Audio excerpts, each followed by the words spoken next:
it would be a very hedonistic tendency that you exclude everything else from your life and follow a particular order. But in your mind, you would end up being miserable, because in Mm. your mind, you will always be thinking about material comfort. So whenever we used to go and to visit him, and we used to ask him, ki, have you ever seen a tiger? And he was like, yeah, many visit. The natural follow-up question would arise, ki, aren't you scared of them? And his response was, why? With such an expression that why? Why should we use it? Like he was able to communicate with the wild animals, Mm. or he was so familiar to it, or he was not aware of the concept of fear. I just opened my wallet and he put his hand in my wallet and took all he could. And instead of going out, he entered the court building. He waved a blanket couple of times in front of me, and I could feel the atoms in my body moving in sync with that blanket. What? Yeah. And Mm. I didn't tell any of those guys that I'm studying to be a lawyer or I'm in a law school or nothing. Mm. Yeah? The only English word they said was law and lawyer.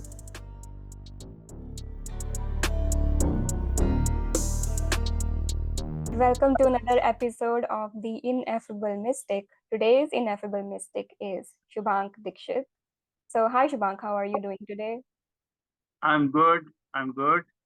I'm on top of the world. Glad to be here. And I hope I can contribute to your audience, and we'll have a nice chat about spirituality. And Mm. I think my particular experience would be helpful to someone in their spiritual journey. Let's Yeah, see. sure. That's why we are here. So, tell us a little bit about yourself. How has been your journey been so far, and what are you doing right now? Okay, so I would identify myself as an agnostic person. It's not like I have gone through each and every evidence and I have come down to this conclusion that there is some bigger entity than us who's regulating everything. But at the same time, I have this realization that there are certain things which are beyond the comprehension of normal human mind, right?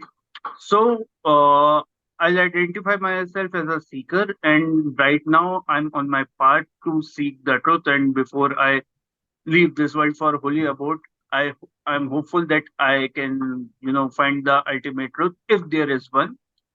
And even if there isn't an ultimate truth, I'll be happy because the journey which I am in current right now is worth the chance, right? Even if there is no ultimate truth, even if there is no greater entity regulating our life, and we are responsible for our own choices and everything, and even after this life, there is void of darkness and no coming back, or no, there is no.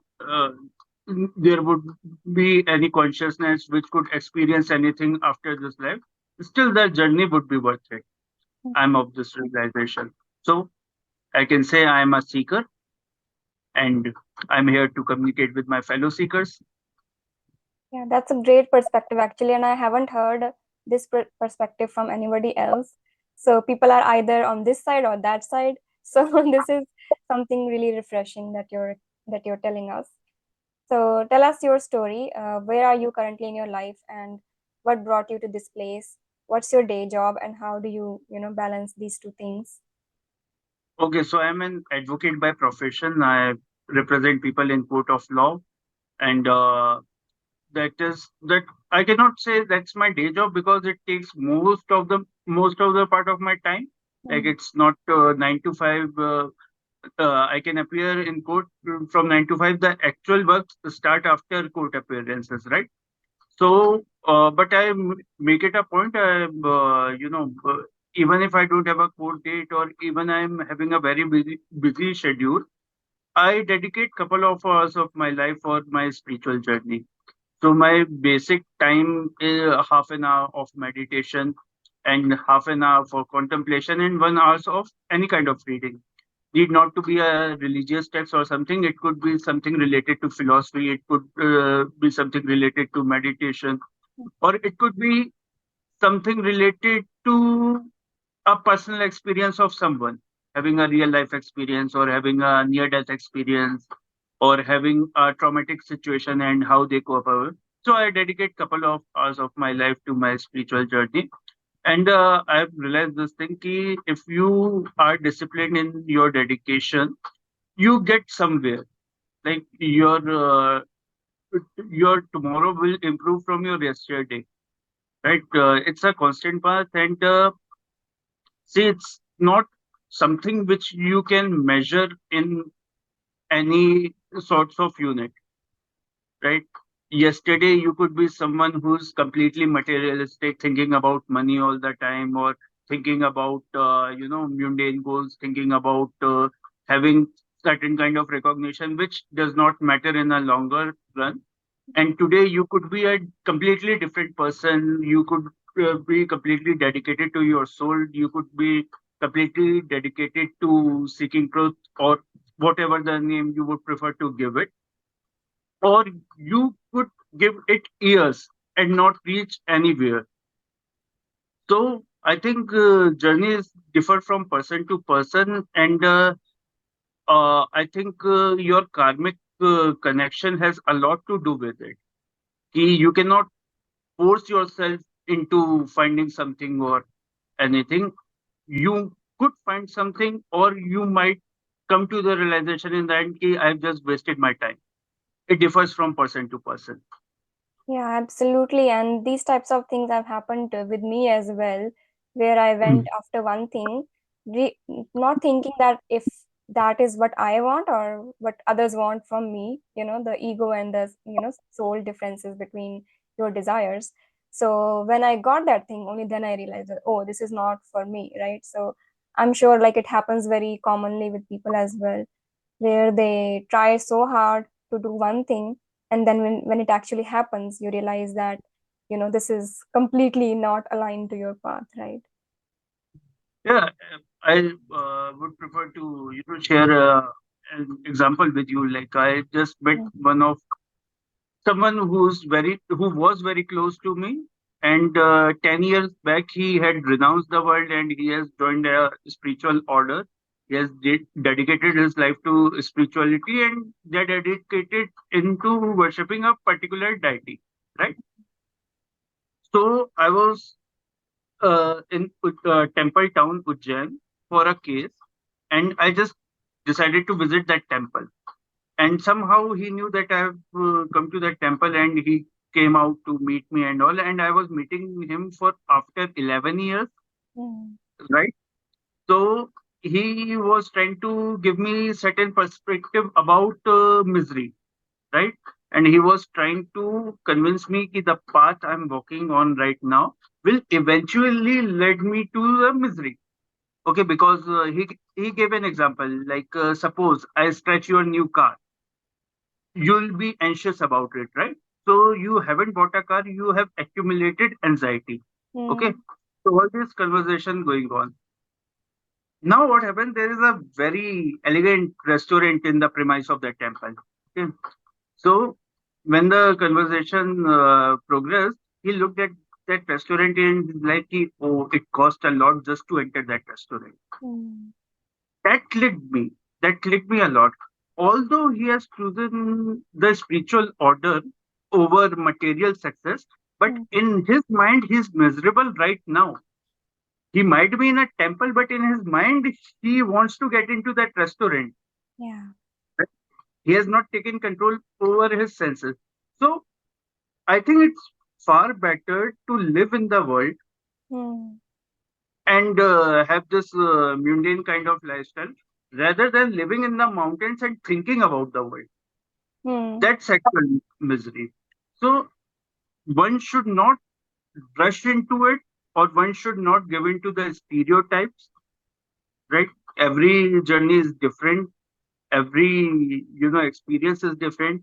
Certain people might experience the presence of divine and yet choose to live in a mundane manner. yeah. And certain people might not have any kind of spiritual or paranormal experience, yet they might choose spirituality over. So the Mm, point being ki whatever the realization you are having is far more important than the path or the lifestyle or your current state of mind. Yeah, again, that resonates a lot with me as well. I have made a video or two about this as well. So people ask a lot of time, like, can you be materialistic if you are spiritual? And I say that those things are one and the same thing. If your material desires are not fulfilled, then you cannot progress spiritually because your basic things are not fulfilled, right? So when you're Right. here on earth, you need food, water, shelter, safety, all these things you need. So whatever is in your root chakra, basically, right? So it starts from the root chakra. So if your root chakra is not fulfilled, then what will you do, going further, right? And I Yeah. think, stereotyping someone or stereotyping a practitioner would eventually kill his practice or her practice, right? Just because one has come to a realization or one has chosen a particular path, that should not be to the exclusion of everything else. Hmm. Right? You can cultivate a balance about it. You can be spiritual at the same time, go on with your day job, or you can be spiritual and still enjoy certain kind of materialistic things, Hmm. materialistic comfort, right? I think it would be a very hedonistic tendency that you exclude everything else from your life and particularly uh, a follow a particular order, but in your mind you would end up being miserable because in Hmm. your mind you will always be thinking about material comfort, Yeah. right? Once you have, as you have already put in a very eloquent manner, that once you have experienced it and realized its futility, that it's of no use, Hmm. you have achieved something and then you have let it go. Okay, it's of no big deal. It's not bringing me joy. It's not bringing me euphoria. So I should not continue with this path. Let me try this. That is the true progress. Yeah. Rather than someone telling you, okay, follow this path, and you start following that path. But in your head, you're always contemplating, "Ki, what if I would have Hmm. chosen a different path?" That is true misery, I guess. Yes, actually. So getting the experience yourself and realizing yourself is, I think, much more powerful than somebody hand holding you or showing you. And I think Yeah, in previous times when people used to go to all these different gurus and stuff, so they used to be, testing the disciple to check exactly. whether they are ready for this path or not. But in today's time, I don't think that happens a lot. So I think that might be also one of the reasons. Gurus, Sorry, what let did you alone say? it's difficult to find gurus these days, the Yeah. true gurus, right? There's, Mhm. I think these things have been commercialized to a large extent, right? If you visit a very spiritual place these days, they have a different kind of economic setup of their own. It just kills the vibe, Hmm. right? You would find a particular, kind of accommodation which would vary from price to price. You can bypass the crowd by paying more, right? It just kills the entire experience. So when you commercialize something, it loses its essence to a significant extent Yes. because then it's about earning profits, not about the real thing, right? Hmm. So Yeah. that's why I think. Uh, but yeah, you can find true gurus if you travel to remote places. If like someone has actually renounced the world, he could live in material comfort and he have all the resources to live in material comfort, yet choosing putting his practices on a higher pedestal. Hmm. I think those people are can give you a better insight about the Yeah. spiritual growth and the spiritual paths. Yeah, and I know that those people do exist, but they are rare. So if someone really wants to go that path, then you really have to look and search and go into remote places, as you said. So have you had any spiritual or psychic experiences of your own because you talked about reading other people's experiences. So what about your own? I had I had multiple experiences, but this particular one is very interesting. So there are set of sadhus called Nagas or Aghoris. They smear themselves with ashes and they have renounced the world to such an extent that they don't even care about respect or uh, getting disrespected. Their sole purpose is they have to get united with their deity before they take their final breath. Okay.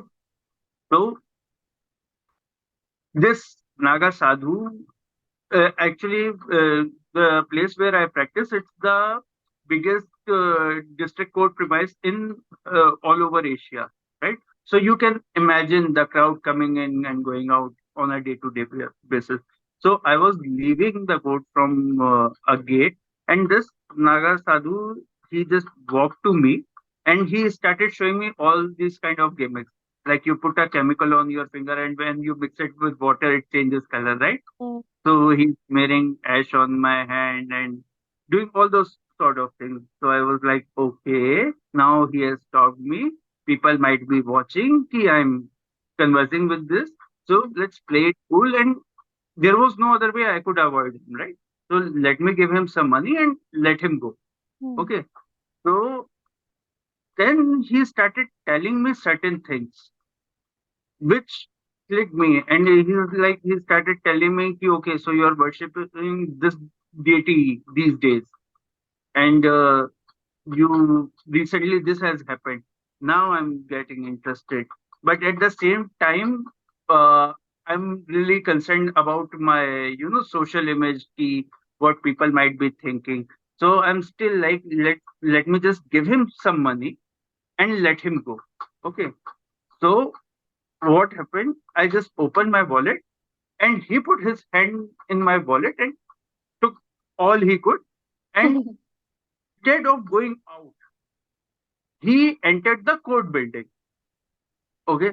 So I didn't want to, project an image that I'm getting agitated or I'm a mm, bit irritated about, but I was thinking about my money, mm, right? So I let it be. I went to tea shop and came back. And I started telling my fellows about this incident. And I told him, ki, have you seen that guy? He just entered this gate. And they were like, what gate? Like, literally, no one else saw him.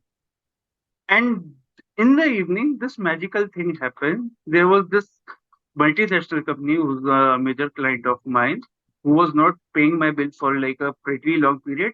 And mm, I got a message in my phone in the evening that this much amount has been credited to your bank account. And it was like 4x, 5x of what that chap has taken from my wallet. mm. So, and the fact that particularly you cannot ignore a Naga sadhu. Like if you'll see one walking on the street, you'll know he's a Naga sadhu, right? But the fact no one else saw him was very perplexing. I would love And then to. I would love to check cameras if there were any to confirm my. Yeah. uh, I mean, in order to do that, have Mm, to file a petition with the district judge and all. But that wasn't the point. yeah. I think maybe those people were not, vigilant enough to saw him or anything. But Mm. the thing was, ki, sorry, Your video went the off. Yeah. No. sorry, the fact that I was concerned that this guy has taken my money, Mm, and that is very irritating thing for me. Like someone has scammed me. mm, I'm an advocate. I'm supposed to be smart enough not to allow anyone to scam me, right? I was concerned about money all that time. mm. Had I been thinking about something else, I might have gotten something else. Maybe that chap could have, helped me in my spiritual journey or something. But Mm. constantly I was thinking of money, money, money, money. And within 4 5 hours, I got a refund. That was Mm. practically a refund because I had put that payment in my bad debts book that I'm not never going to get that money for my service from this particular organization. But it happened without Mm. thinking about it. So logically, it could be two completely unrelated incidents, right? But the way I see it, the way I experienced it, and the way usually things happen in my profession or in my day-to-day life, there are no chances. Like you have to make things work. Nothing happens on its own. But that thing happened on its own was a very big experience for me. And then I had the usually cliched kind of paranormal experience like sleep paralysis, feeling presence, and all those things. But those are not very significant ones. Uh, if you have asked me this question couple of years back or 3 years back, I might have told you about how I felt the presence of someone trying to communicate with me, and whenever I turned back, there was no one there. But then I've read about this theory by Carl Sagan, Mm. right? Like we are a three-dimensional being. We have the concept of length, breadth, and height. Yeah. Suppose somehow we enter a dimension where only two-dimensional beings are there. They have only the concept of length and breadth.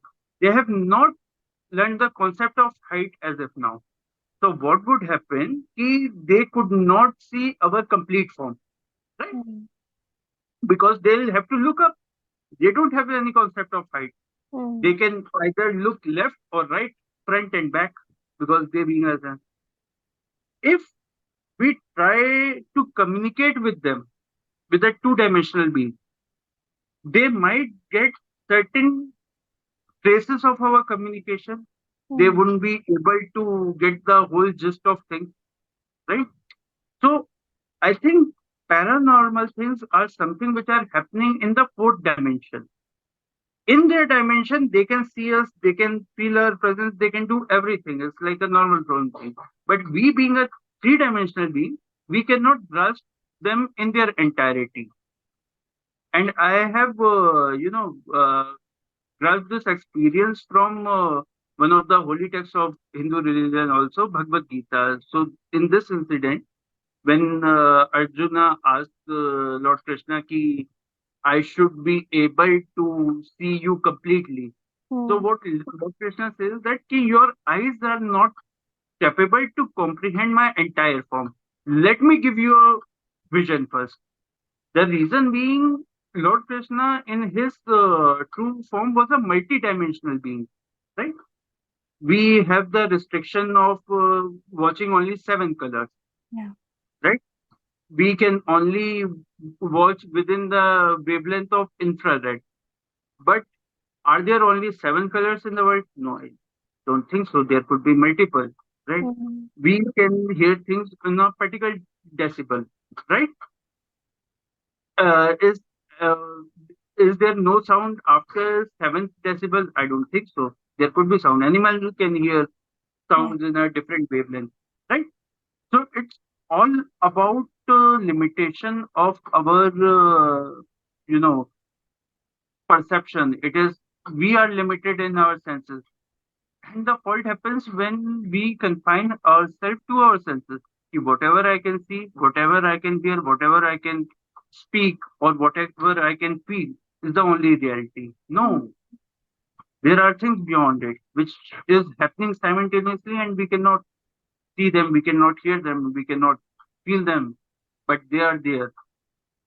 So Yeah. same goes with my example. Ki for someone, it could be a normal thing.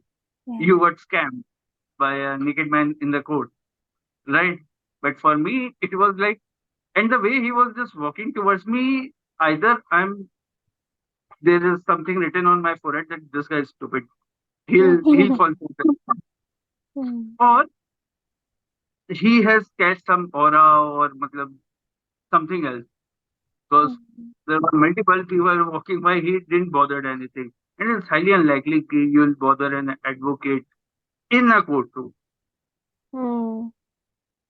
So this is the thing that's thing. And other paranormal experiences, I think they are not very significant. Yeah, there are different dimensions. There are different beings living in those dimensions, and there are ways when particular people reach a certain stage of meditation, they can sense those dimensions, or they can see those dimensions, or they can hear from the beings from that dimensions. Right? Yeah. You know about chakras more than I do. Yeah, so I mean, when you are meditating, you are basically opening yourself up to the, more types of senses than just your five senses that you've given, right?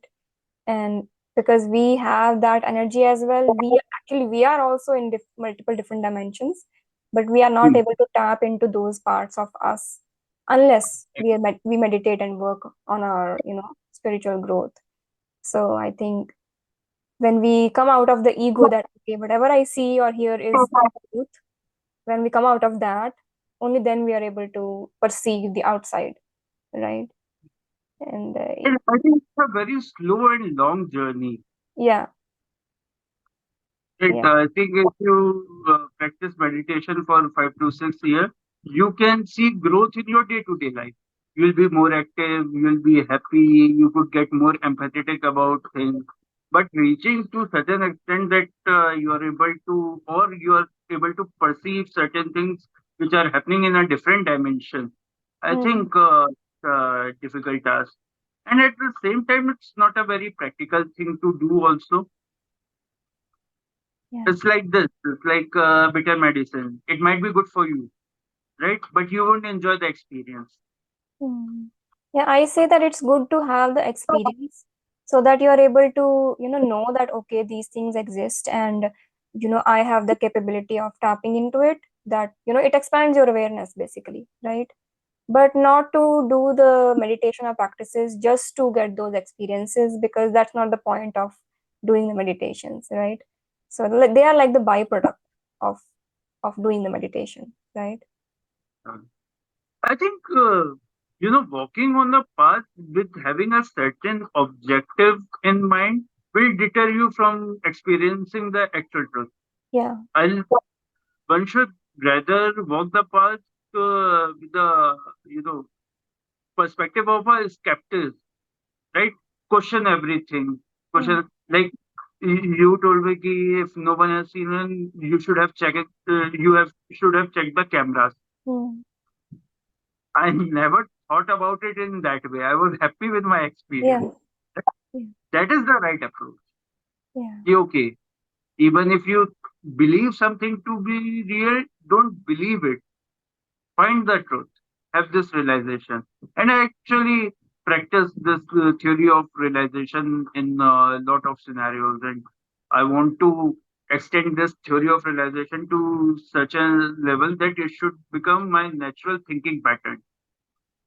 Yes. Yeah. Uh, like if I give you example, think about the sorest thing you have ever had. Think about tamarinds. Think about lemon, right? Mm, Think about a very sour, I don't know, sour drink you had, or something you ate which made now your mouth is watering. Although there is nothing sour in your mouth right yeah. now, but you're, I am started talking about something sour, and your brain started giving Mm, signal to your tongue, and that is giving you actual physical changes. mm, Okay, so when we train our brain to start believing in myths, our body respond to it. mm. Yes. When we start thinking, "Ki, okay, this is beyond my physical ability, right? Our body will respond to it. Yeah. We start thinking there is nothing better about this life, or there is no higher dimension. We just live, we are just born, we live and we die, and nothing is going. It might be possible that we get into a state of limbo after our death, because we have trained ourselves thinking into that. And for a lot of us, because of this particular thinking pattern, there could be no afterlife. Yeah. Uh, Yeah. So it's like that. And I think I've read it in some texts that those those souls who are blessed with the human form, if they leave this world with dissatisfaction, only they are bound to, you know, Hmm. uh, they are bound to live in this particular realm only. They cannot, there is no afterlife for them. And most of them wouldn't even realize that they have left their human body and their human body is no more. They might be roaming around the world thinking that they're still alive. Yeah. Yeah. Uh, I've so, uh, had I've had those experiences as well where I've come across things like even in Canada where they don't know that they are dead. And okay. then depending on the situation, if I feel that, they are just a normal host, nothing, nothing evil or anything, then you can just tell them that, do you know that you are dead? Like you can go now. So immediately when you say that, they go away. So basically they didn't know, somebody had to tell them. So I've this has happened twice here in Canada when I've come across something that I was feeling like while I was walking on the road, and I was feeling that somebody's behind me, and it was raining, so I could hear the footsteps like behind me, and I thought that somebody's actually there. But it was a lonely road, so I thought I should look just to be safe. So I looked and there was nobody. So I just stopped there and I told that presence that, do you know that you are dead and you can go to the light or whatever, you can go to the next level now. And then when the next time I went there, like I used to go to the library every week, so it was on the way. So when the next time I was there, I didn't feel anything over there. And that happened again in Halifax as well. So Halifax is a place where there was the biggest man-made explosion ever in 1900s, and lots Okay. of people died like in an instant. So it's a very haunted city, and we were there in an Airbnb, and things were just moving around on their own. So again, I cleared the place. I told the entities that, you are dead now, you can go, and then there was nothing. So basically, sometimes, yeah, and having this knowledge actually that what will happen when we die, from the, scriptures or anything, it helps us to prepare ourselves, when you die. And also when you after you die, if you die instantly, then you know that, okay, I'm not in the full functionality of a human being, something is different, so it must be that. And then you can move on, right? So I think there is this sect of Buddhist monk. They have designed their entire spiritual practice to this single truth that Hmm. they could die at any given point of time. There's this book called Tibetan Book of Death. So the title might be a bit weird, but that book provides 1,000 ways of meditation, and their sole purpose is ki, it's going to happen sooner or later, right? So you start preparing for it, Yeah. and that is the ultimate truth. The having this realization there is something beyond this material world, and I think a lot of practices and religions are based on this concept that since you are born, you have to do something meaningful. My views are a bit differ from it. Okay, so ultimately everything is going to end sooner or later, right? So you start focusing on a certain objective or you start focusing on the purpose. You might detach yourself from the actual truth. Hmm. So instead of focusing in a single truth or a single purpose in life, you should develop your senses to such an extent that you could see the ultimate truth, right? Yeah. Because life itself is not permanent, right? But at the same time, if the concept of reincarnation is true, it is a recurring phenomena. and you could be born into a completely different setup, completely different family, and completely different location. So, whatever the purpose you have chosen in this life would be irrelevant in the next. Hmm. Theoretically, there is no purpose to the life, right? It's just a comfortable way of living in a civilized society, Hmm. right? I think one should focus on not on the experience or not on the purpose, but seeking the actual truth, having realizations in the life. So I think realizations are different from knowledge, as you have pointed out. Okay, you have read about certain things.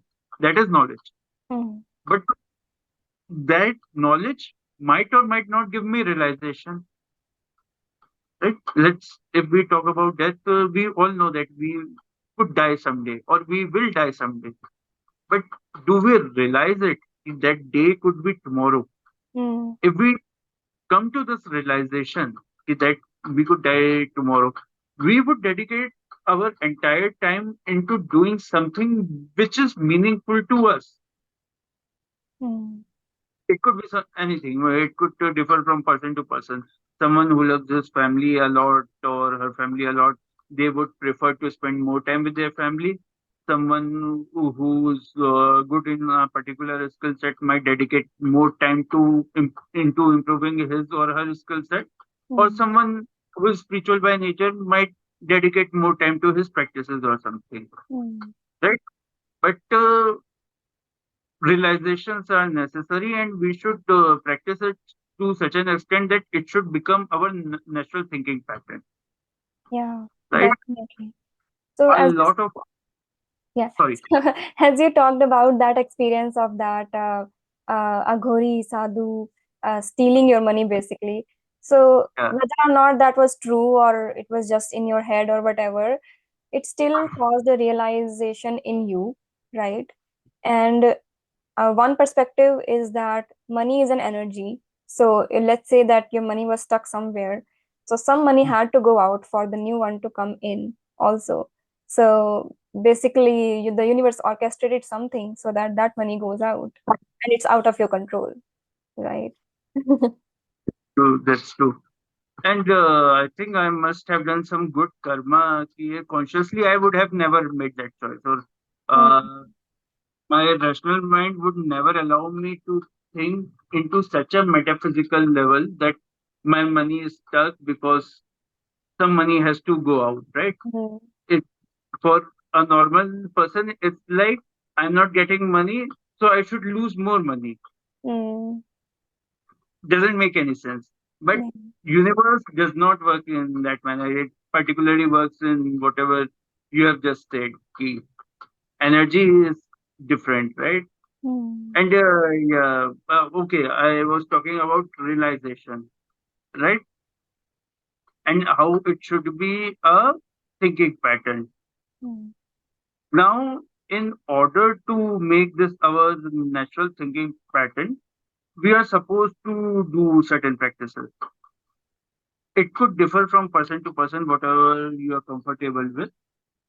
But at the same time, a disciplined practice is necessary to see the truth as it is.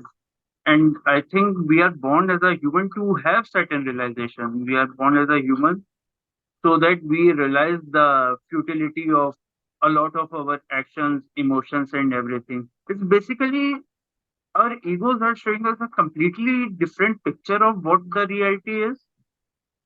yeah. We are just stuck to a particular image and we are so adamant and we are holding on to it and we are just afraid to let it go, right? And in turn, all those things are creating anxiety in our head, fear in our head.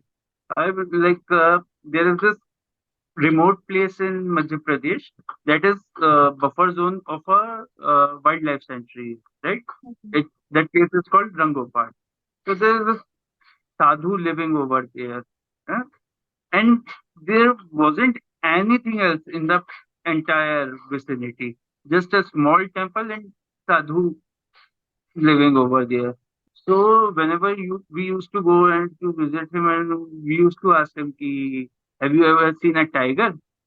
And he was like, "Yeah, many visit in the evening. Have you ever seen a bear?" Yeah, they come and they go. And the natural follow-up question would arise, ki, "Aren't you scared of them?" And his response was, "Why?" With such an expression that why? Why should we say? Like he was able to communicate with the wild animals, Hmm. or he was so familiar to it, or he was not aware of the concept of fear. What is it? Hmm. When I spent more time in that place, I realized that one thing. We are so used to living in the city that although most of us have never encountered any wildlife in our entire life, but we have been programmed in such a manner that any loss of comfort should ultimately result in fear. Yeah. Our brains should start giving us signal that you should return to your safety, return to your comfort. You're not safe over here. We just let go of that feeling and we see the reality ki, okay, it's not necessary that presence of a wildlife ultimately result in any kind of danger. We'll be comfortable with the nature and we'll get in sync with nature. I Yeah. think all these things, hypothetical situations we have created for ourselves, are difference in our spiritual growth. These are the things which are, creating hindrance for our spiritual growth. So it becomes important to let go of our comfortable life and live under uncomfortable situations like you do these days, showing ghosts that they are Hmm. ghosts and go to the light. For a normal person, this is a very uncomfortable experience, but you have practiced to such an extent that you know the truth. So that situation is is no longer scary for us. For Hmm. most of us, a soul or an entity tries to communicate with us, it will eventually lead into fear. Oh my God, what is happening? Yeah, Right? I'm fearful now also, but again, the extent of the contact. So if it is just, something that is happening, that is like things are moving, or I'm feeling like footsteps or something, I'm fine with that. But if somebody literally stands in front of me, then obviously it will be very, very fearful. I will be at that point. So I always tell my spirit guides, like, don't show me anything. Don't show. Okay. Yeah. So were you always spiritual? Were you always into spirituality, or did something happen in your life that pushed you into this path? So how did you enter this world basically? Uh, well, actually, I was born into it. My mother was my mother still is a very spiritual lady. Hmm. Uh, but I, I think even after all those experiences, one experience I had with another sadhu. There is, I used to study in Kerala.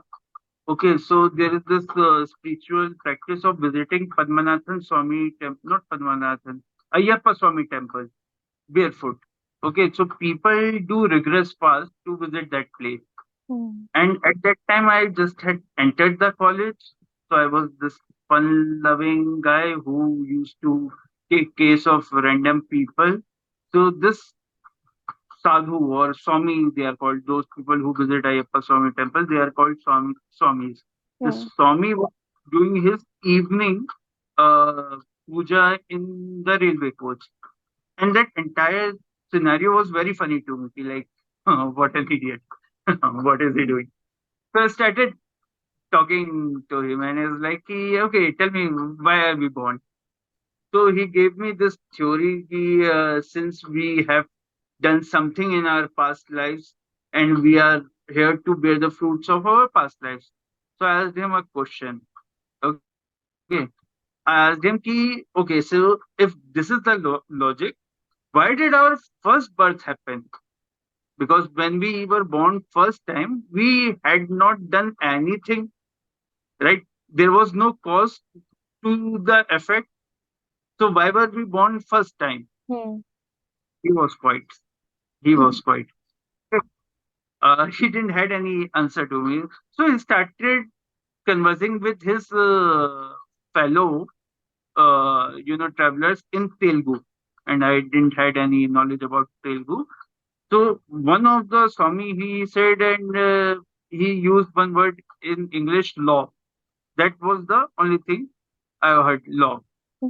And this Swami looking at me and he said, "Okay, lawyer, huh?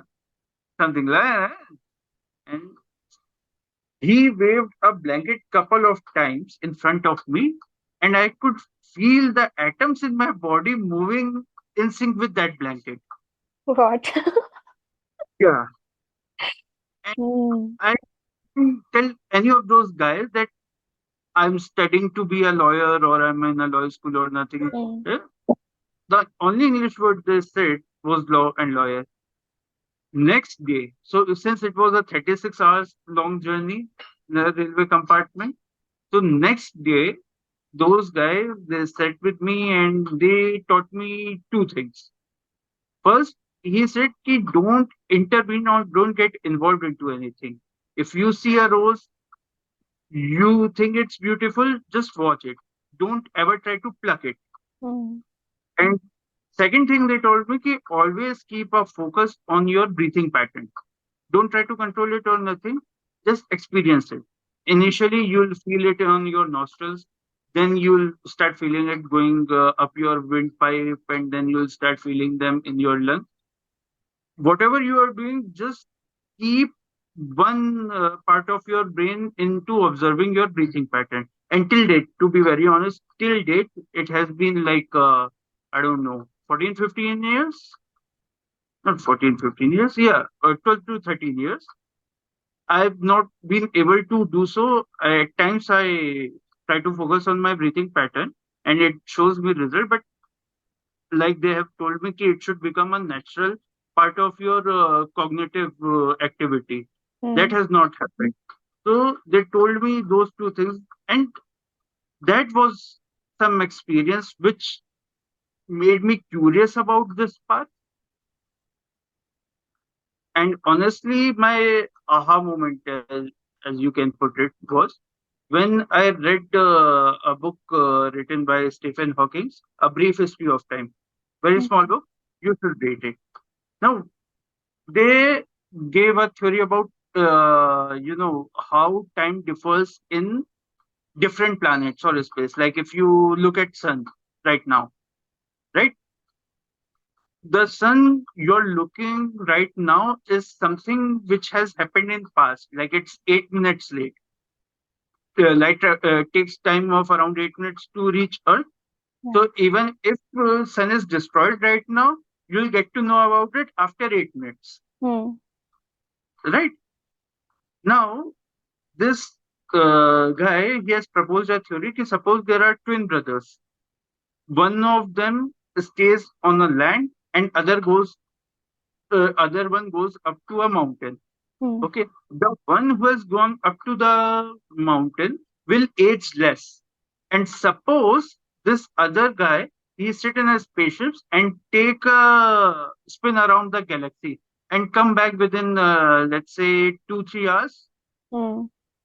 he would witness that his brother has gone old and he's Hmm. still a young chap.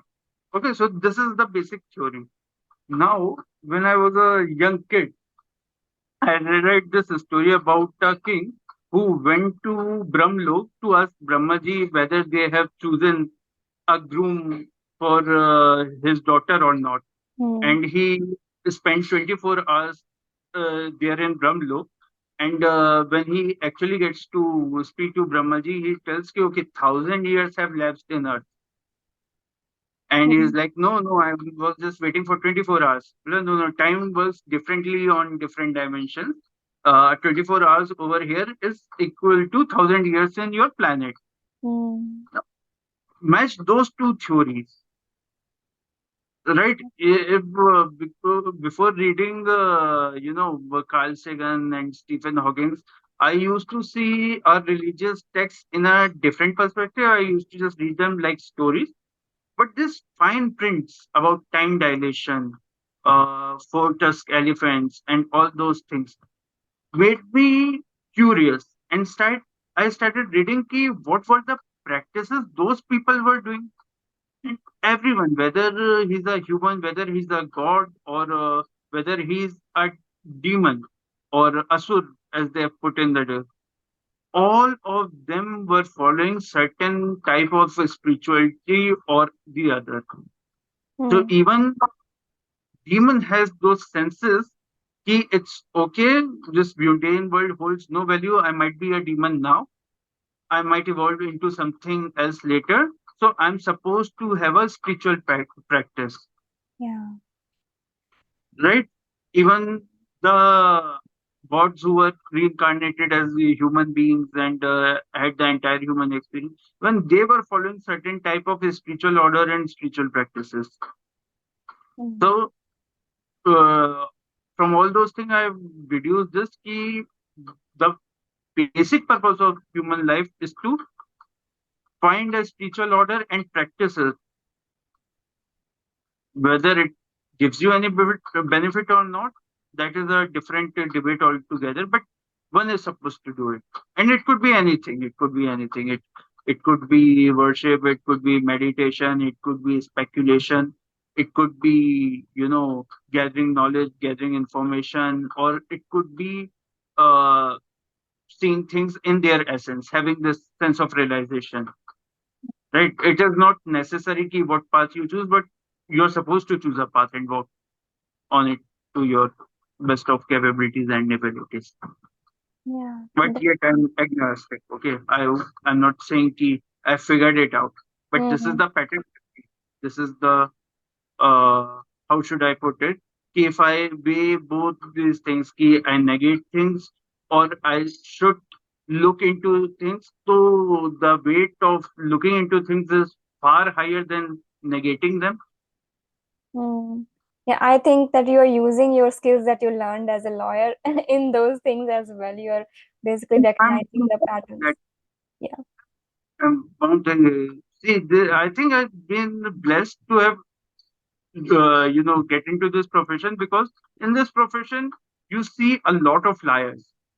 You Hmm. see a lot of manipulations. You see people trying their best to, get a desired result. And when I apply those situations to my thinking pattern or my trend, I, get this realization that my mind is also doing the same thing with me. Hmm. It is keeping me fearful. It is keeping me anxious. It is holding me back to do certain things. It is making me fearful without any reason. Hmm. Okay, this might happen, that might happen. But in reality, it could be a completely different scenario, right? Yeah. Yeah. So you talked about like time dilation.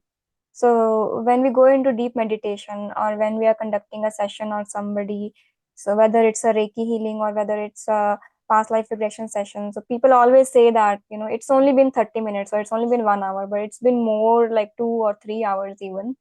And they don't Yes. realize it because at that stage their consciousness has expanded and reached other dimensions where they are experiencing time as, much faster than here, right? Yes. Hmm. So that is Same something goes interesting with, about us. Yeah. same principle goes in our dream. Like Hmm. within a span of 2-3 hours, we could live an entire lifetime. Hmm. Within the span of 2-3 hours, we could have an experience which lasts only 15 minutes longer, right? Either ways. So it is the thing. Completely agree with you. Yeah. And Oh, I've yeah. Go ahead. seen these, happening with, especially with the past life regression therapists. For them, 4 hours have lapsed. But this other guy who's under trance wants to have more experience, Hmm. right? So that person is continually pushing, no, no, I want to go further, I want to go further, I want to go further. That is the thing. Yeah. Yeah. And so I have noticed this as well, like in my meditation. Sometimes when you go into deep meditation, you don't realize like you've been sitting for so long, and your body gets tired, but your mind is like, no, I want to go on. And like when you are conducting the sessions as well, like you want to take a break, but people are like, no, I want more, I want more.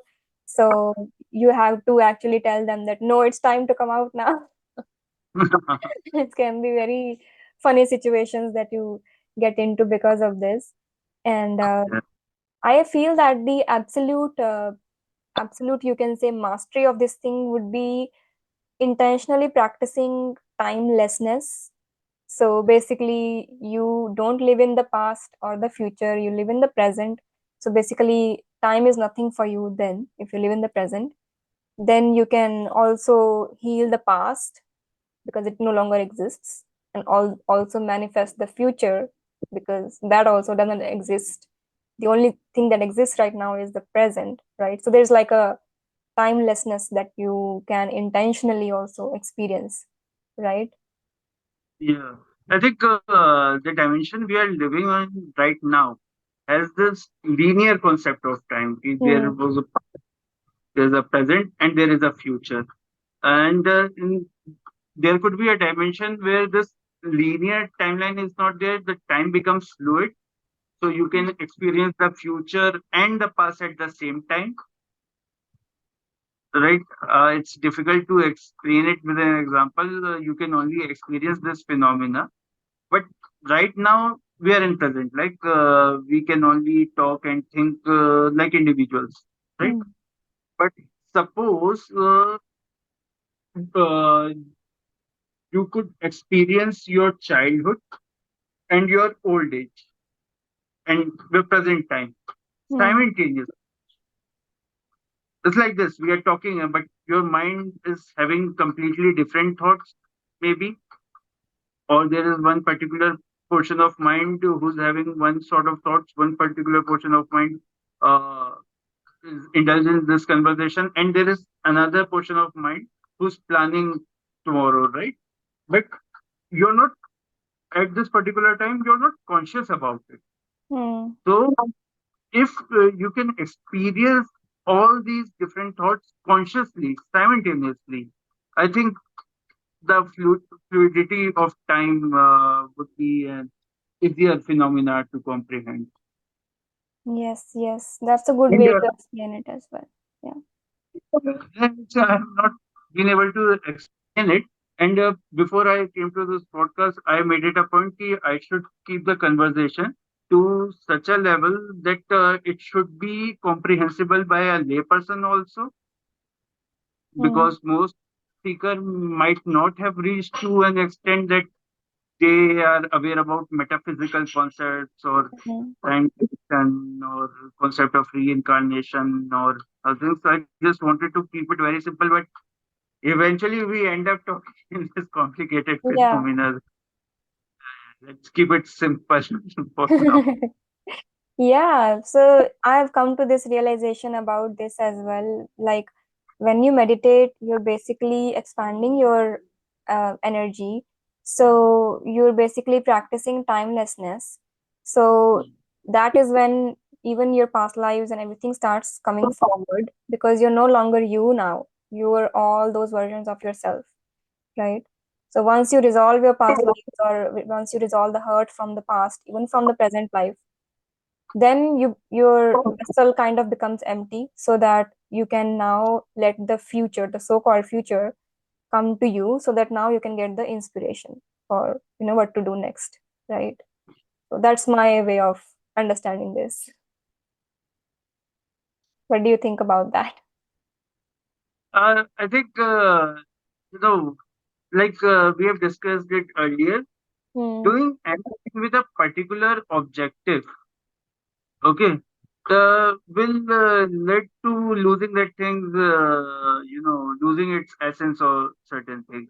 Okay, Hmm. so let's say most of the people who get into regression therapy, they want certain kind of closure. Now, the funny thing is, when you get into this regression therapy to have this particular kind of closure. Whatever you have experienced might not be something which has actually happened. It could be something which is being generated by your brain because you are working with an objective to have enclosure, right? Hmm. It will take you further from the truth. Like suppose we are sleeping and a lot of people have certain kind of similar dreams that Hmm. they are in and they are scared to speak or they are getting embarrassed in front of crowd, right? Sigmund would have a different theory about those things. A lot of people would say ki it might be something which has happened to you in the past life. What I see, ki our brain resonates to whatever signal we start giving to it, right? Like we use with the lemon example. Hmm. Although there is no lemon, our mouth started to water, right? Hmm. So when we take someone into trance and with the objective, ki, okay, you find something and have a closure about it would be much easier for the brain to just release certain hormones to certain images or give certain Hmm. sound, right? So I think we should not attach any sort of objective to any kind of spiritual or paranormal practice. Yeah. We Yeah. should, allow certain things to be because, see, I think here's the thing: we are mortal beings, right? So we have limited time to do anything. Hmm.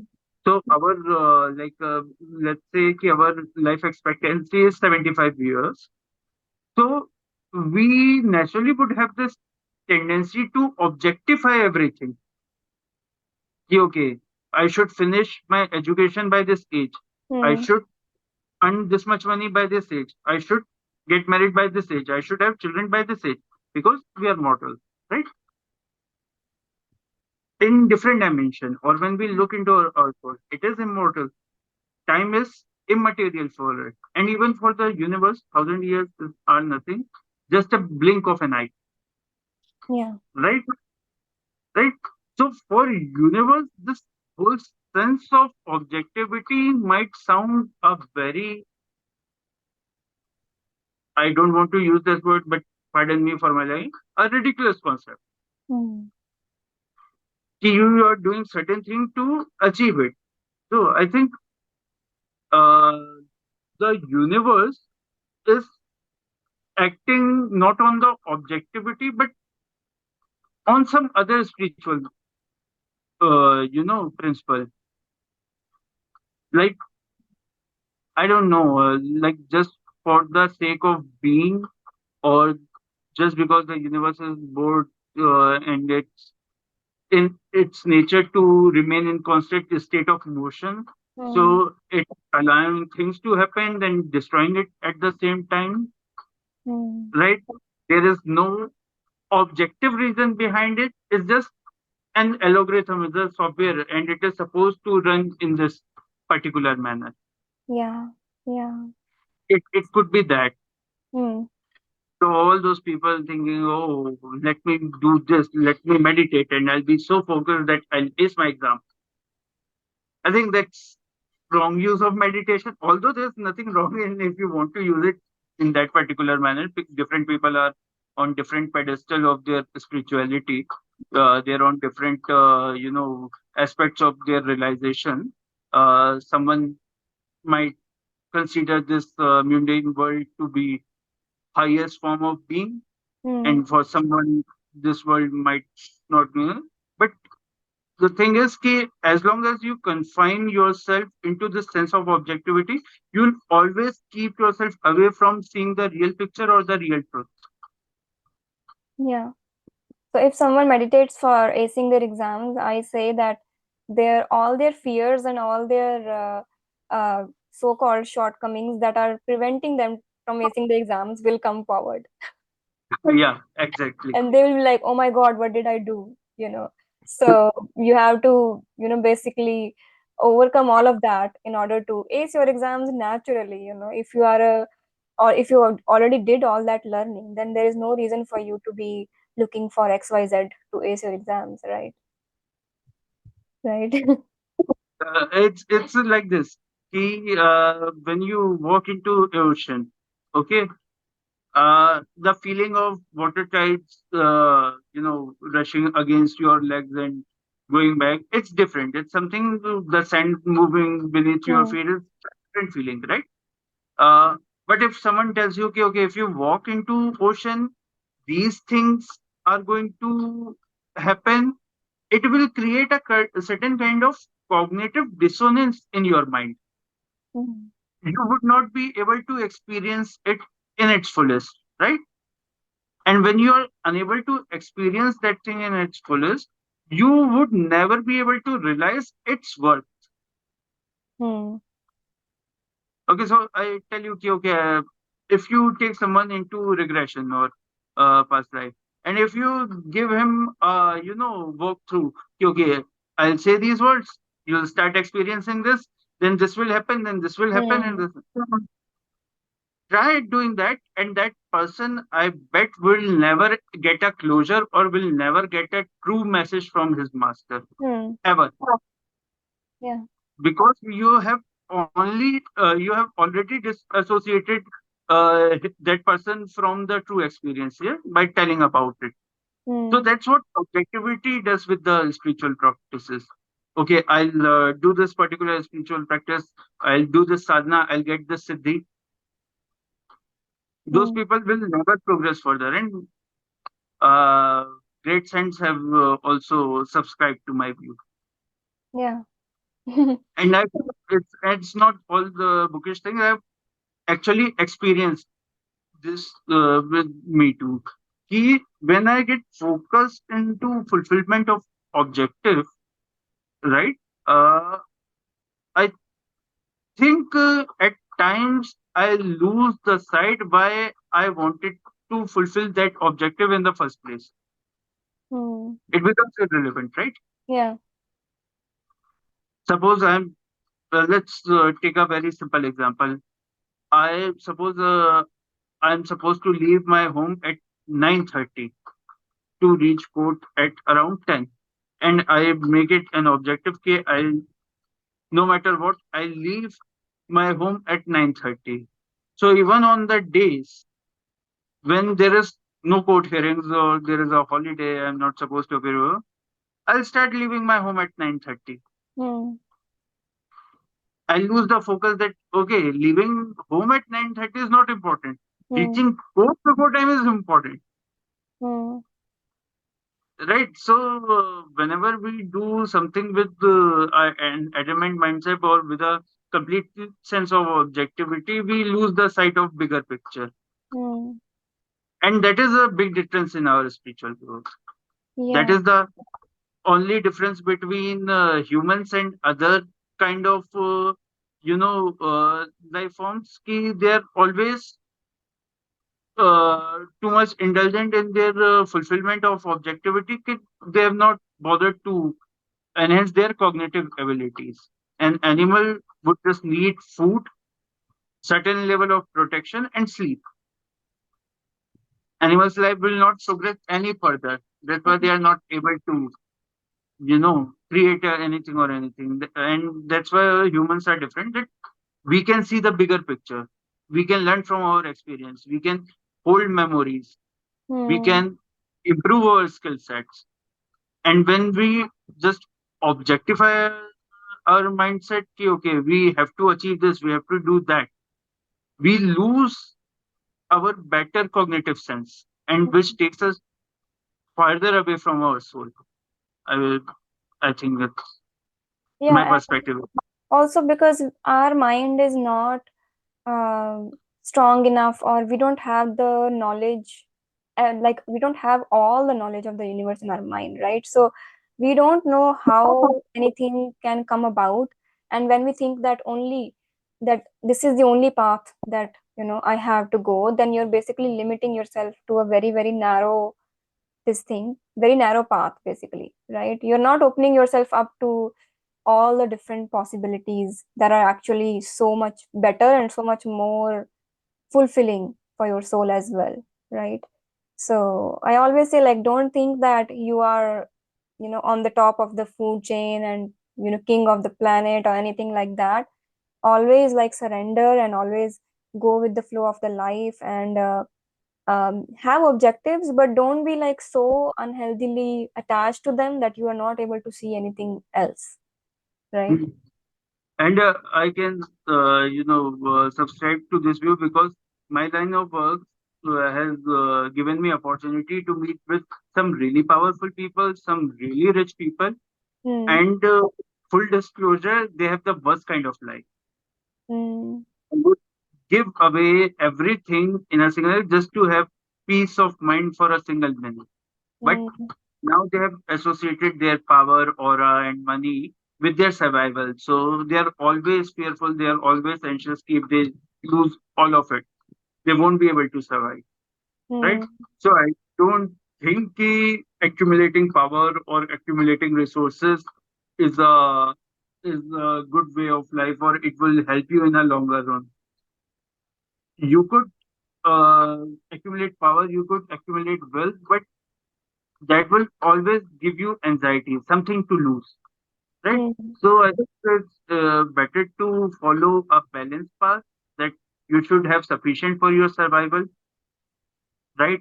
You should not, given a choice, indulge into a certain lifestyle which requires display of power, Hmm. right?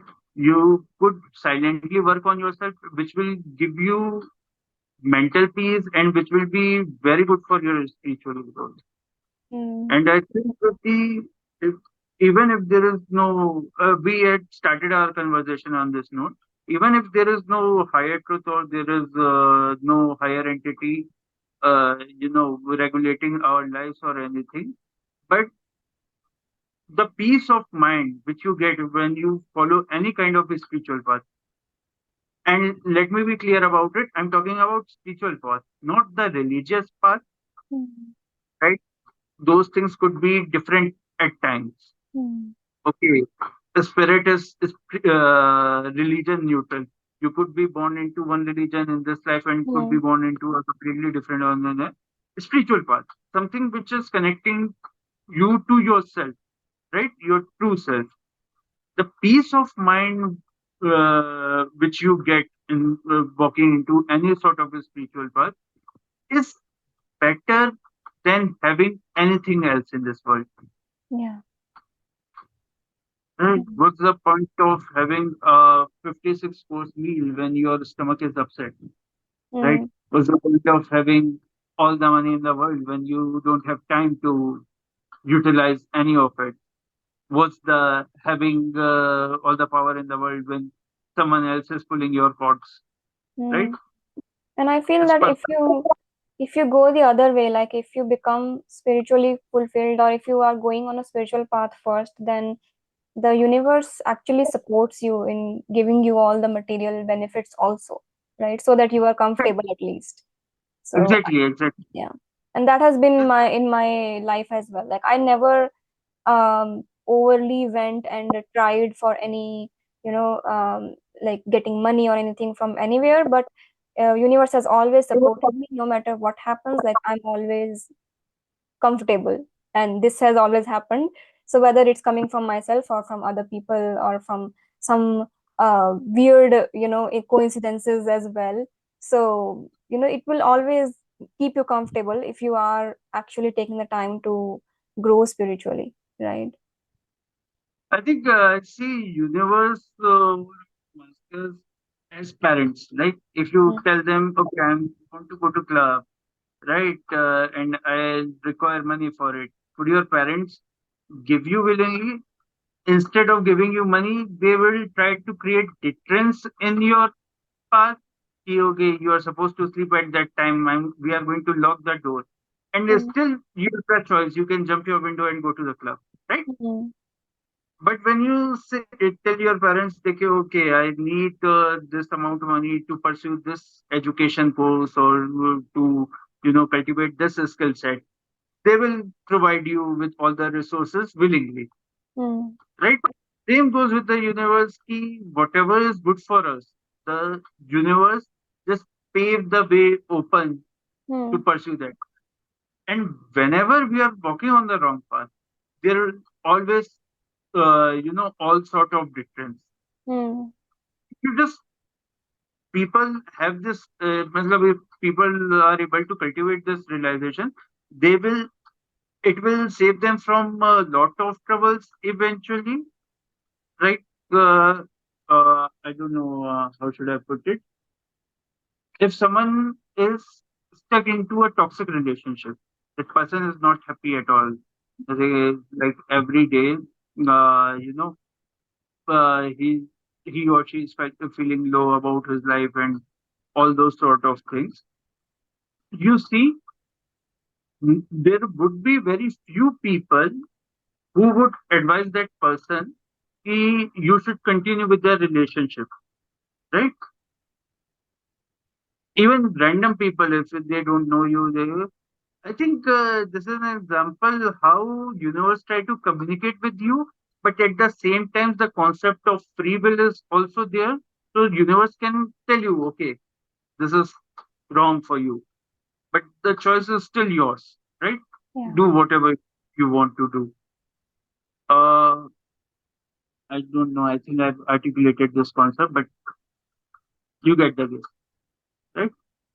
Yeah, definitely. Like I've seen like people go through so many difficulties to get something in their life, and when they realize that okay, this is not for me, then they realize okay, at that time I did get the signals to not go onto this path, but because I thought that this is the best for me, I still went and did it.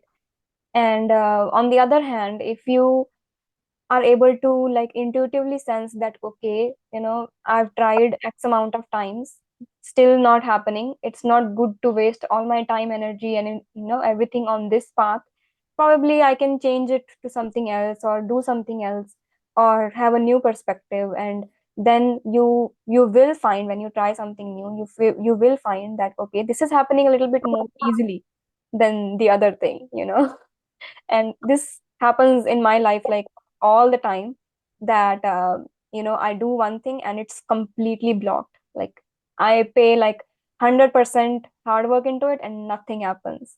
But then there is this other thing that is happening automatically. I don't even have to do anything. So I should be able to see that okay, stop spending your energy here, spend your energy there instead, right? Uh, uh, uh, that's why it's important to have a neutral mindset all the time, right? Hmm. There's so much invested into something that we don't want to look at the flip side, Yeah. and that's where we go wrong, right? Yeah, that's Uh, called as a sunk cost fallacy, right? You put so much into it. So, like yeah, in my life, like I have invested so many years, like all my, I can say all my youth into becoming a dentist, but then I had to leave it.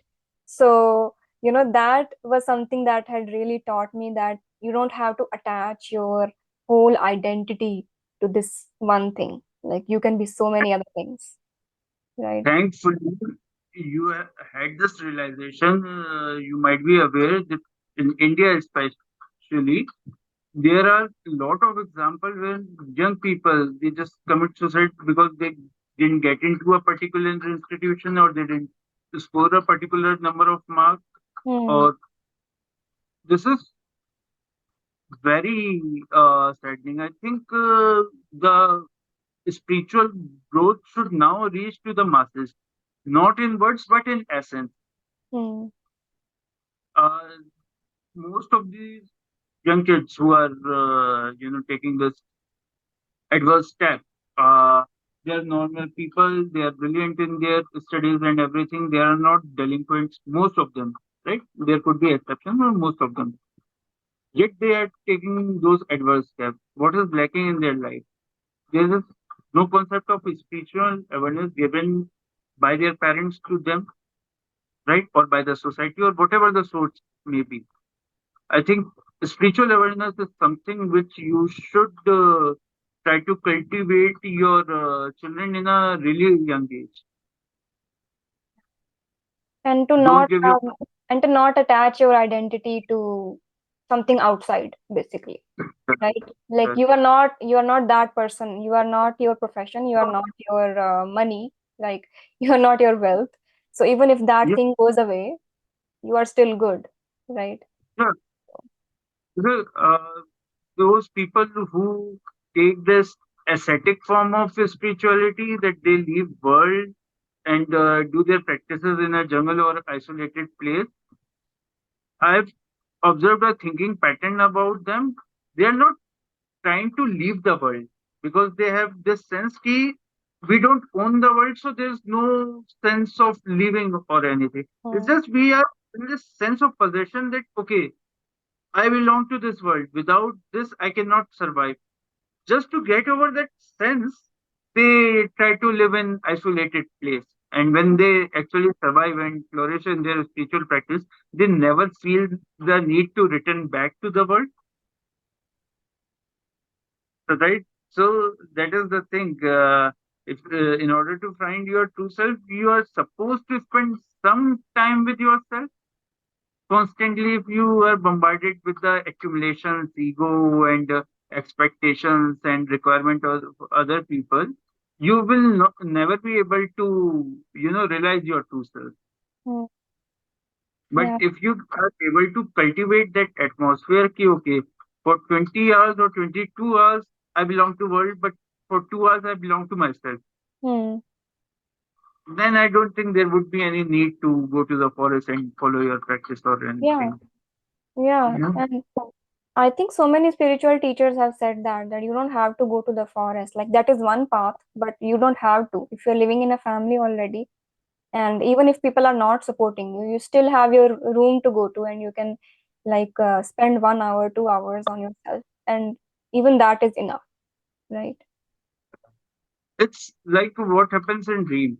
When you are in dream, you are convinced about its reality, irrespective of how that ridiculous that reality be. Like suppose you are a tiger in your dream, you will be convinced that okay, I have always been tiger, right? Same things happen with the society. They are constantly trying you to convince about certain. Okay, you are not that person. You are not this person. You are Mm, not supposed to be this particular way. You're not supposed to have these thoughts. You're not supposed to have these feelings. You're not supposed to do this. This constant bombardment of being something or not being something somehow cultivates our personality. Okay, and we convince ourselves, okay, now I'm this, right? mm, So if you're capable of, detaching yourself from those constant bombardment, then it's fine. And if you're not able to, then there's only one way: go to the forest and try yeah. living on your own without society. Yeah, yeah, like it's the similar thing with me and my husband. Like we are not someone who will intentionally like put ourselves into extremely hard working situations for the goal of like buying a house or getting a car or something like that. But in Canada here, everyone is doing that. Every single person.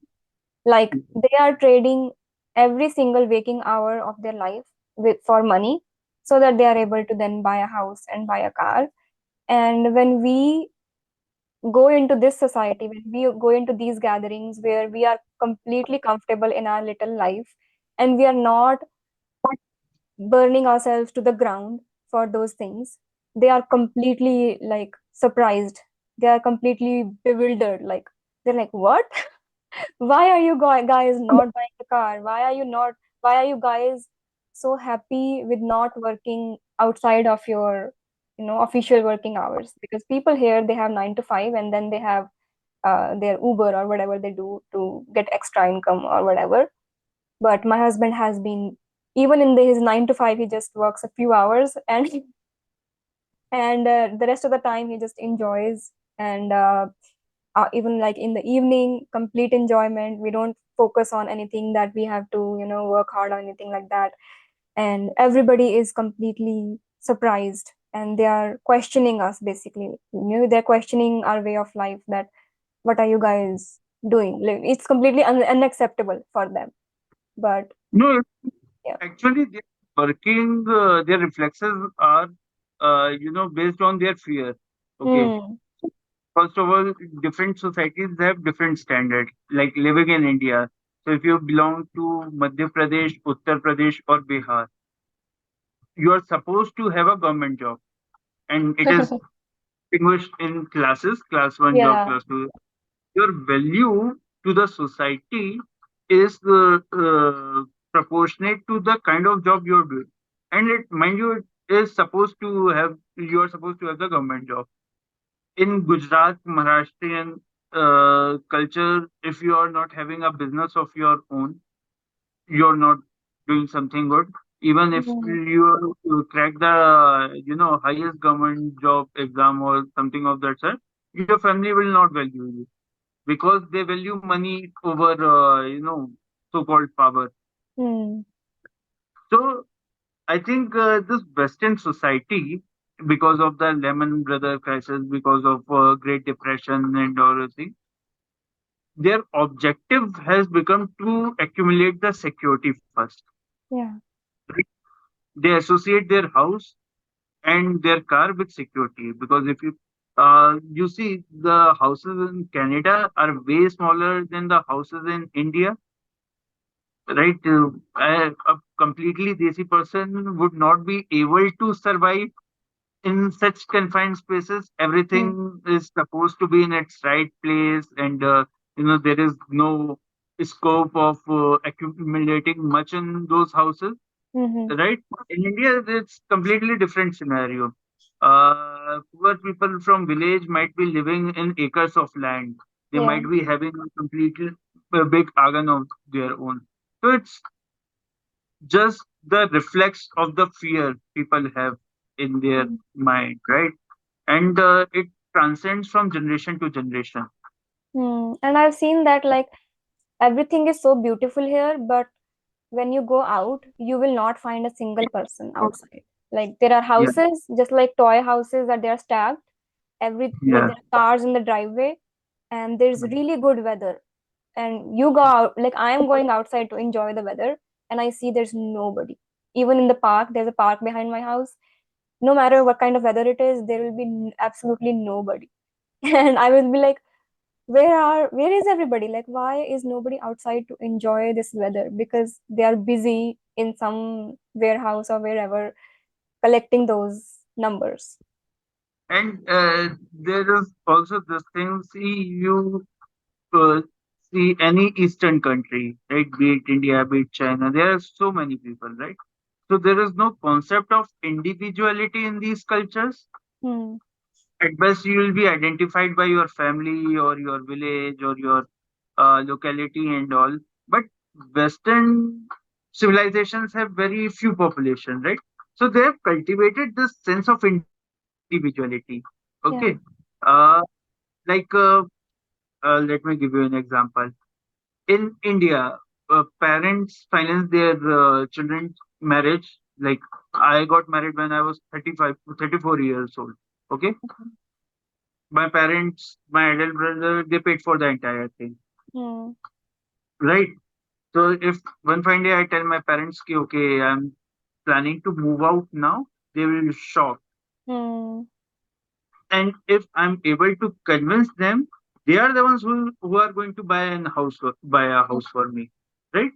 But in Western civilization, I've met with people who were 16, 17 years old, Yeah.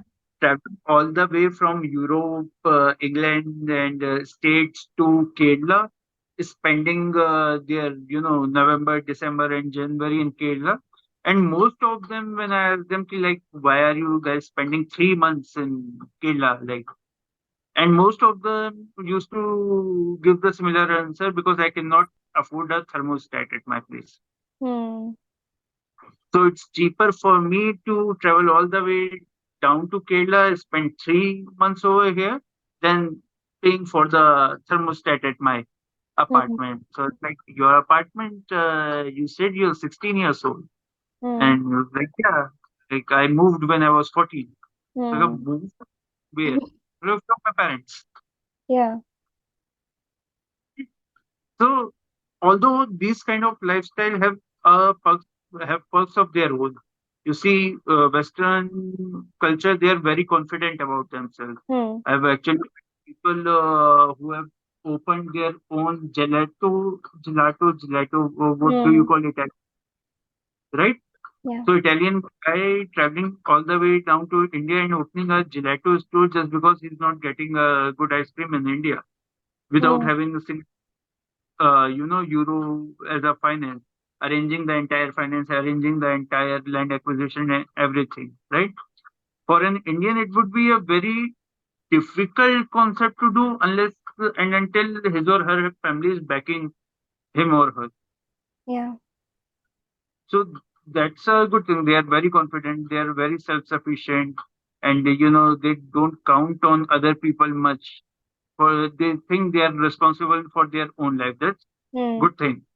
Uh, Yeah. But same time, when you are feeling low or when you are in low point of your life, you don't get good amount of mental comfort, which has adverse effect of its own. It Yeah. makes you into very weird kind of person, right? Yeah. I've When come society, across, yeah, I've come across that as well. Like most of my clients, they will be like, I have everything in life. I have a really good husband, really good children, family, house, everything. And then they'll be like, but I'm not happy. So, yeah, because they have not taken any time of their life to actually go inwards. And when you tell them that you have to go inwards, at first they're like, what does it even mean? Because they don't even know what it means. Right? I've been like, this is very weird. Like, if I'm facing some trouble, I can just walk down to my mother's room and tell her, ki, okay, I'm feeling low, or this is happening, or that is happening, right? She'll console me. She has seen me all my life, and she's very. But people in the Western culture, they literally take appointments from their Hmm. parents, right? They actually check with their parents if they are having their any plan of their own and are they interfering or not, and also, so when society stop caring about you, you stop caring about society, Yeah. Yeah. That is the right? sole reason that you don't find people outside because they are Yeah, busy building their own lives up and they don't have time for enjoyment or anything. And when they go out for enjoyment as well, I feel that it is a lot based on consumerism as well. Like they focus on they just want consuming. customized experience about everything, Yeah.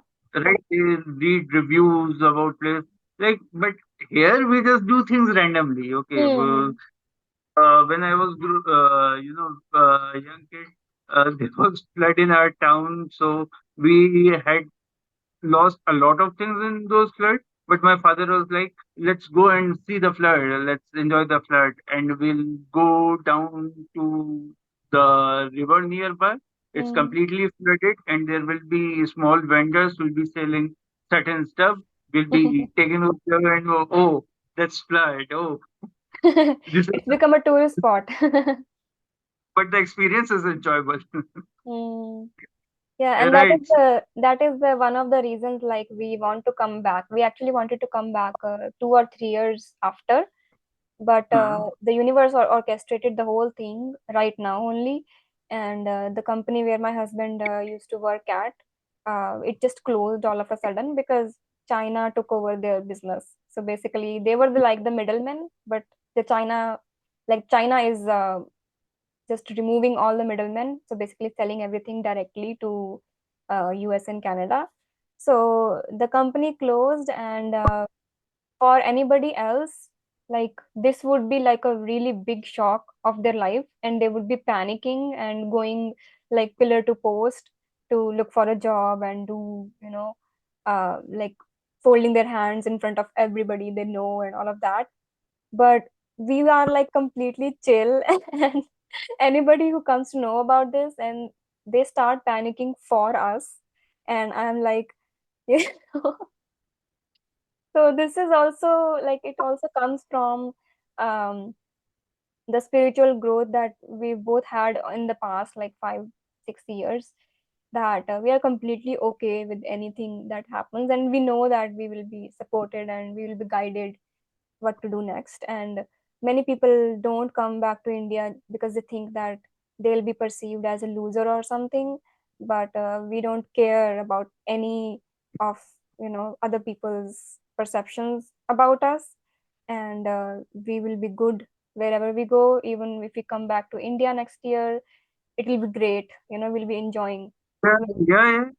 It's going to be great. Like, Yeah, somewhere in your mind, you might have asked the university, okay, now I'm bored of this. I want yeah, to I explore. did.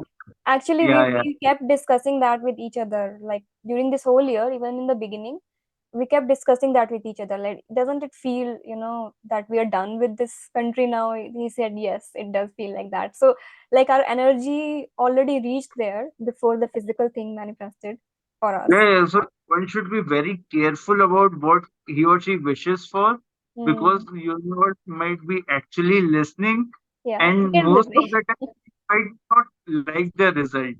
Yeah, we knew Okay. actually that the company is going down, so we knew that, but we didn't think that it will close this year. So, Yeah. but when it did, we were completely okay, not panicking like other people are for us. Yeah. Yeah.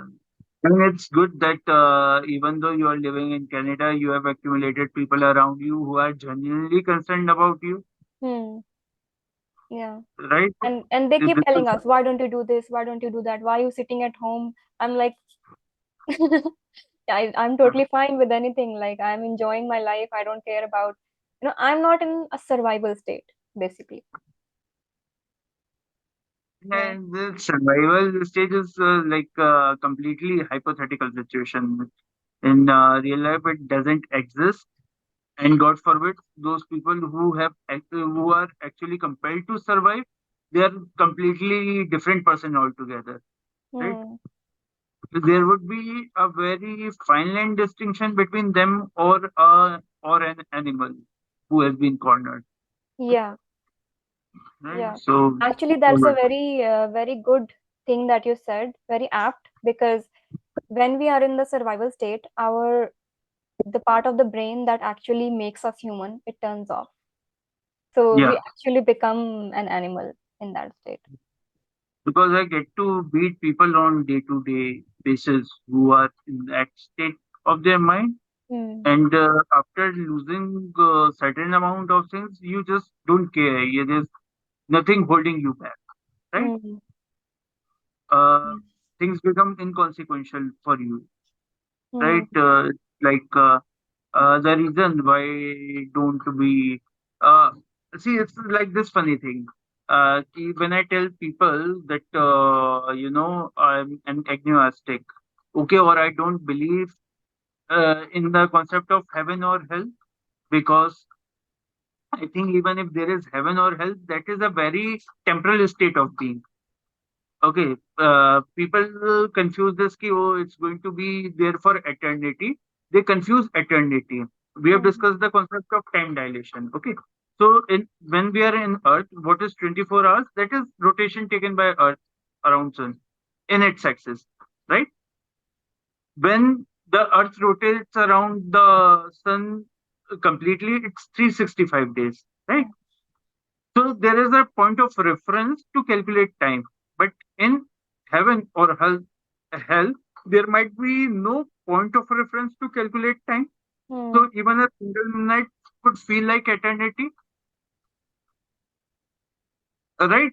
Yeah. So that's, I think, some basic concepts are misconstrued and misinterpreted by a lot of people, and instead of making them more spiritual, they are making them a fearful human beings, right? Which is, anyway, the point is not right. So when I tell people ki, okay, I'm not into concept, I don't have any fear of hell or any desire to go to heaven, so but most of them ask me counter question ki, okay, then you could do anything, like you can kill a person. Why are you not doing that when you have no fear about it? Hmm. I'm killing as many people I like to kill. And like what? Like, yeah, I would like to kill zero people, because even if there is no heaven or hell, I have this consciousness that Yeah. I don't want to end someone's life. What for? What would it give me? Right? But that consciousness, when it's toned down, like it becomes inconsequential for you. Ki, you end someone's life and without any remorse. That's a difficult, or it's a different state of being, and I've encountered a lot of people like this in my life, and they have certain kind of that like stare in their eyes, Mm, like they don't blink as much as we do. Their mm, eyes will be constantly like this. They literally forgets to blink. mm, Uh, when I started criminal defense in my earlier life, I used to think that maybe because of the drug they are consuming, they must mm, be into narcotics or something, because basic human anatomy is basic. You know it better than I do, right? You're supposed to blink. You're supposed mm, to make facial expression when you are having a conversation with them. mm. But now imagine if I started conversing. Hi Rio, how are you? What are you doing? Yeah. Although I'm not, it's like I will not explain it. If you come down to Bhopal, I'll make you meet some of those people. Uh, and I think our prison system required people like you who are into spiritual practices, who can guide people who have committed something in their life, and but they want to reform. I Mm, think that would be serve the purpose of legal system in its actual sense. But it's like this: we are human as long as we are not cornered to such an extent that we lose our human nature. Yeah, mm. Yeah, and I think that society like collectively shapes an individual. So whenever we learn about like people who are serial killers or something, we always see that there is something in their childhood that happened that made them like this. So basically it turned off the human switch in their brain, right? So yeah. ultimately we can't even blame the individual. We have to blame the caregivers, the people who raised him, and the society at large as well, right? I think I don't know. I mean, it would be very insensitive of me to say these things, but I don't think those people who became like that, they had any control over those events which led them to that path. Yeah. Okay, and see, we are emotionally invested in a lot of things. Okay, Mm, this, because as an advocate, I've seen some really disturbing things or something like this. So suppose you have lost someone very dear to you in a very violent incident, right? But now it might be universe way to make you strong. Okay, like because the events which follow, there are three things which happens when someone experience this kind of incident. First is denial. Okay, this cannot happen to me. Like this is mm, not happened. Okay, this for certain people it that phase lasts longer, and for certain people it lasts in a very short time. Then comes the phase of acceptance. mm, Okay, okay, this has happened to me. Now, what am I supposed to? Most of the cases, this acceptance phase is way longer than the other phases. And the first phase is let it be. Okay, this happened now, but I have to continue. When you reach the phase of let it be, you would be a completely different person when you were when in the phase of denial.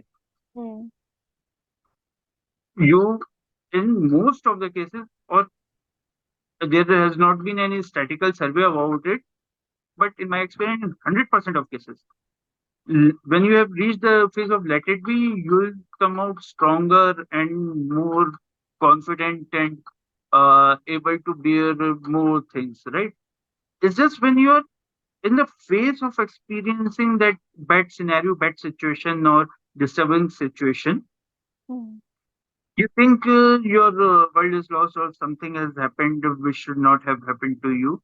And it's just no condemnation to people who are doing violent crimes. I think, we should put a system in place that these things should not happen to anyone or anybody.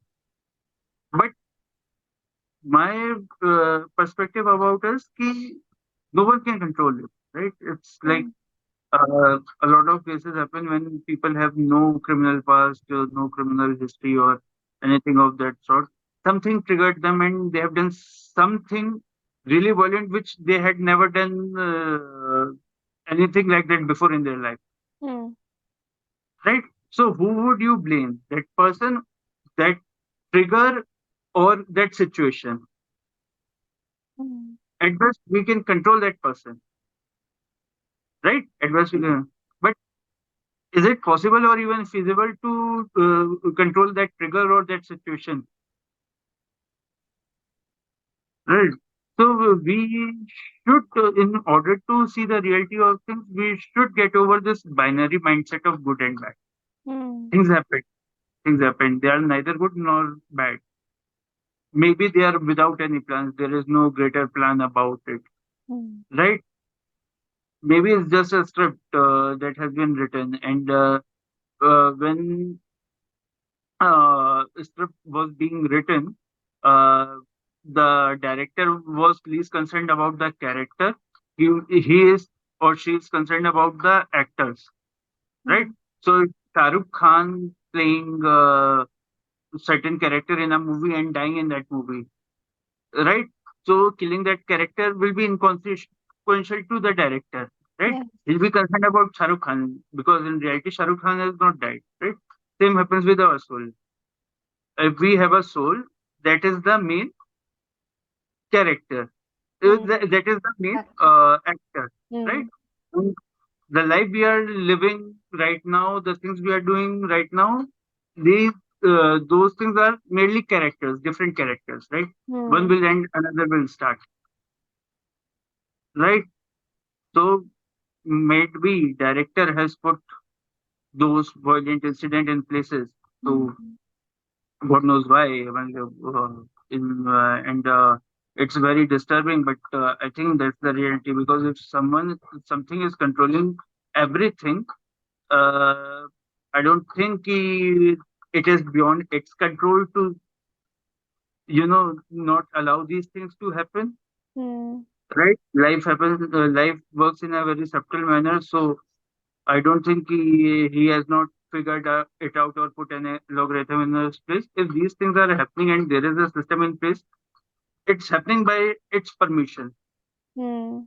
If this thought makes us uncomfortable, we try to distinguish between it. Okay, so victim was under the influence of good and the aggressor was under the influence of bad. It's not like that. Think either both of them were under the influence of the same entity or they were not. Both of them had their own free will, Mm. right? This is difficult concept. And Yeah. Yeah. There's no black and white in these things. Now, a lot of gray areas are there, and I think it also differs from case to case. And like our main focus, and not the main focus, but one of the focus I think should be on uh, making the society in a way that every individual is respected, and whatever they have brought into this life as a character, basically they are allowed to bloom into that, right? So basically we see that a lot of people who are suppressed in some way or the other with any way, like xyz abuse, restrictions, or whatever, bad parenting. So these things come out in that way because their subconscious has been molded in a certain way, so that they are not able to think critically or not able to judge their own actions. So we can blame them that okay, now they're adults, why they are doing this now, but we also cannot blame them because it has been programmed into them, basically, right? So yeah, so we need to tackle this, I think, at both the ends. So at the end of the route and also at the level where it is actually happening. So I think that is something we can think about. Yeah, so I'll put your link in the description so that people can contact you if they want to. So thank you so much for giving us your time and such amazing thoughts and new perspectives on looking at things. and we really enjoyed this conversation. I really enjoyed this conversation. So I look forward to talking to you again sometime in the future. And Yeah, I loved it, and I hope I contributed some value to it. And I would, even if someone tries to contact me, I would prefer to, listen to the contrary opinions. Okay, hmm, I think whatever I've shared, that might be true for me. That might be my realization. I could be wrong, right? hmm, So I just want to trigger my skeptic person again, and I would really, it would be really helpful for my personal spiritual growth if someone tries to, or someone identifies the fault in the whatever was shared in the conversation today. And thank you so much for giving me this opportunity. It was a very nice experience, and I hope I get to converse with you soon. Get down to India, give me a call. I'll show you around the Madhya Pradesh. It's a beautiful place. You would enjoy it. yeah, And definitely. I'm that's, looking forward to that as well. yeah, yeah. So Best thank you wishes. and have a wonderful rest of your day, and we'll see you next time. Bye. Thank you. Bye.